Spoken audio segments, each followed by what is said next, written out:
Ô, Daniel, e aí tem dois pontos, eu não posso te liberar antes de bater essa bolinha. O primeiro é justamente sobre a situação do próprio pessoal, né, com essa demissão do David Decache e a lavação de roupa suja pública, né?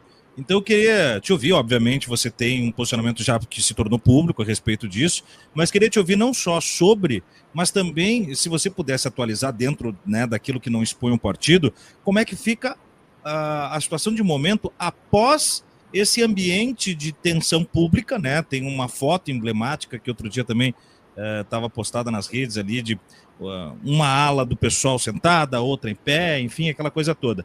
Então, depois de todo esse terremoto, o que resta, né, para os próximos momentos, porque afinal de contas, né, independente das dissonâncias, é preciso achar um caminho, né? Eu considero a demissão, falando do tema prático, eu considero a demissão do Decache um erro.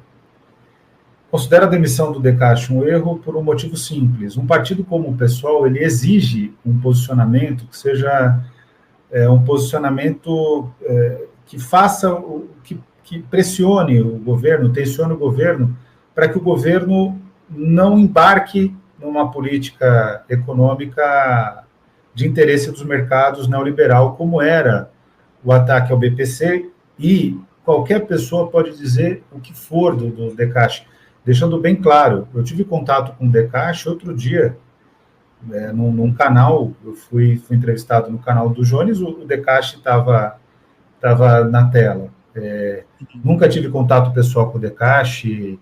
O Decache não é uma pessoa, ele é um técnico, ele não é, pode mudar isso. Eu até acho que seria bom que mudasse, diante do fato, inclusive, que ele deixa de ser assessor da liderança. Mas ele era um assessor, ele não era um militante político do PSOL.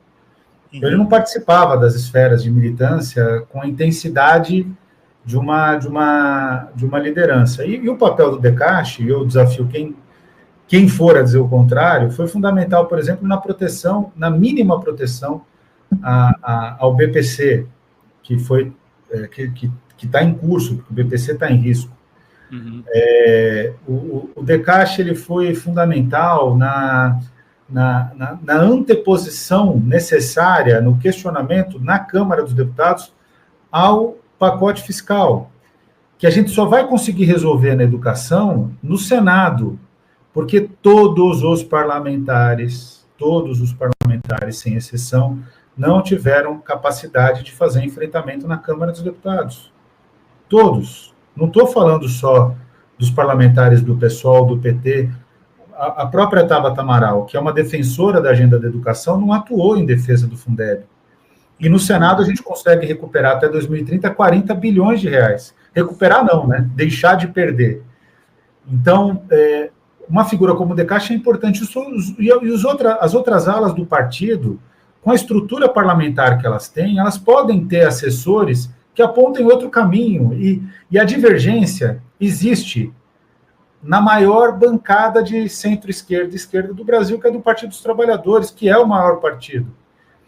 Então, não sei por que no PSOL isso virou um tema. E aí fica ruim, fica simbolicamente ruim, porque é isso que você disse. É uma discussão que passa por uma votação, essa votação vaza, está todo mundo sabendo, aí gera uma disenção. Por exemplo, o Chico Alencar, ele negocia com os dois campos, a Erundina negocia com os dois campos, e agora cria uma cisão. O governo precisa de crítica à esquerda. Por exemplo, o Haddad, quando ele esteve aqui em São Paulo, ele não se incomodou naquele momento, foi antes do momento mais crítico, que foi agora no pacote fiscal de dezembro. Mas até julho, até agosto, até setembro, ele não estava incomodado com a posição do Decache. Ele sabia que em relação aos pontos que o Decache tinha trazido em relação ao arcabouço fiscal, era natural e necessário que o pessoal fizesse a crítica. É claro que ele estava defendendo o arcabouço fiscal, né? Mas se engana quem acha que quem está no governo está satisfeito com tudo que faz, porque não faz aquilo que quer. Muitas vezes faz aquilo que pode diante de todas as variáveis. Então, eu considero tudo muito ruim, até imaturo, né, para um partido que já tem o tamanho do PSOL. Fica uma briga boba nas redes sociais, respeito todos os parlamentares que fizeram, que caminharam no processo de demissão, que eu divirjo. Eu respeito a história, respeito a trajetória, etc., mas o retrato é isso. Uhum. Qual que seria o peso de ter mantido o Decaixe com toda a atuação técnica dele, que é importantíssimo, e o restante da bancada, aqueles parlamentares que votaram pela demissão, contratarem um assessor econômico para ter uma divergência? O encaminhamento da bancada não ia ser o encaminhamento do Decaixe, porque já não estava sendo.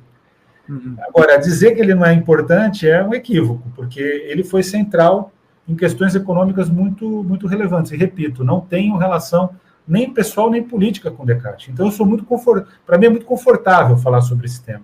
Uhum. Pelo contrário, até em termos de relação pessoal, eu tenho relação pessoal com a pessoa que escreveu, talvez, o texto que eu escrevi junto, que deu maior impacto no debate público, foi a nota técnica que determinou a necessidade de 10% do PIB para a educação. Foi o Luiz Araújo, que é o coordenador da bancada, tecnicamente. E eu sou amigo do Luiz, assim, a gente tem diálogo contínuo, etc., diferente do que eu tenho com o Decaixe. Mas nesse caso, nos casos que o Decaixe se apresentou, ele estava com razão.